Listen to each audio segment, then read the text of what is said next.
वासिफ को पूछता है कि तुम इतने परेशान क्यों हो, तो वासिफ कहता है अज़रा भाभी ने अमीन वाली बात फ़रहत को बता दी है, अब वो मेरी कोई बात सुनने को तैयार ही नहीं है। अली कहता है मैं उससे बात करता हूँ। वासिफ कहता है अगर उसने मेरी नहीं सुनी तो तुम्हारी क्या सुनेगी। अज़रा जमाल को कहती है वो रिंग अंबर ने उठा ली थी मेरी समझ कर। जमाल कहता है अगर जो बात थी वही बता देती, तुमने बात को गोल मोल क्यों किया, ये क्या तरीका था मेहमान के साथ पेश आने का। वासिफ वाली बात तुमने क्यों बताई फ़रहत को। अज़रा कहती है वो तुम्हारी बीवी को जादूगरनी चोरनी कुछ भी कहती रहे, लेकिन तुम उसकी वकालत ही करना। फ़रहत की दोस्त कहती है जब तुमने कहा था तुम नहीं जाओगी तो फिर क्यों गई थी। फ़रहत कहती है अच्छा हुआ मैं चली गई ताकि मेरे सामने असलियत तो आई वासिफ की। उसकी दोस्त कहती है तुमने अंकल आंटी को बताया। फ़रहत कहती है मैं उन्हें परेशान नहीं करना चाहती। अज़रा कहती है जमाल भी सुबह मुझे गुस्सा होकर गए और आपने भी मुंह फैलाया हुआ है, अगर इतने ही बहू के लिए हमदर्दी जाग रही है तो जाएं उसके पास रहें, मैंने ठेका नहीं उठाया हुआ सबकी खिदमतें करने का। की दोस्त कहती है तुम रो तो नहीं, तुम्हारी तबीयत ख़राब हो जाएगी। की दोस्त बताती है कि अली का मैसेज आया इंस्टा पे, तो वो कहती है तुम्हें पहले भी कॉल या मैसेज करता है, तो कहती नहीं पहली दफ़ा ही आया है। ज़रा अंबर को कहती है दादी के कपड़े क्यों इस्त्री कर रहे हो, मेरी तो करती नहीं हो। अंबर कहती है दादी बूढ़ी हैं, बूढ़ी तो नहीं है। अस्मा फ़रहत को कॉल करती है और कहती है तुमने अज़रा भाभी की बातों पर क्यों यकीन कर लिया, वो झूठ बोल रही हैं। फ़रहत कहती है वासिफ बारात वाले दिन लेट आया था, लॉकअप में बंद था, ये सब क्या झूठ है, आप लोगों का भांडा फूट गया है। ऋषि की अम्मी कहती है नसीर से 10-15 लाख निकलवाओ और साइड पर हो जाओ। ऋषि कहती मैं तो करोड़ों का सोच रही हूँ, तुम लाखों पे अटकी हुई हो। अज़रा अपनी सास से पूछती है आपने कहीं जाना है, तो वो बताती है कि किसी रिश्तेदार के घर जाना है, बच्चा हुआ है उसे देखने। अज़रा कहती है पैसे जमाल देगा, जमाल के पास इतने फालतू पैसे हैं, उसकी जेब खाली करने पे तुले रहती हैं हर वक्त। माँ वासिफ को कॉल करती है और कहती है मैंने फ़रहत को बहुत समझाने की कोशिश की लेकिन वो गुस्से में है, कोई बात समझ ही नहीं रही। वासिफ कहता है भाभी आप उसे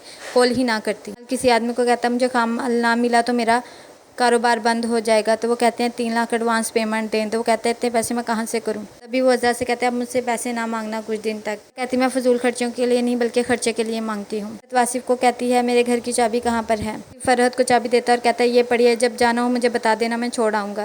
फ़रहत कहती है तुम ऐसे क्यों रिएक्ट कर रहे हो जैसे सारा गलती मेरी है। वासिफ कहता है ये सब कुछ अज़रा भाभी ने हमें लड़ाई करवाने के लिए किया था और देखो हम लड़ भी रहे हैं।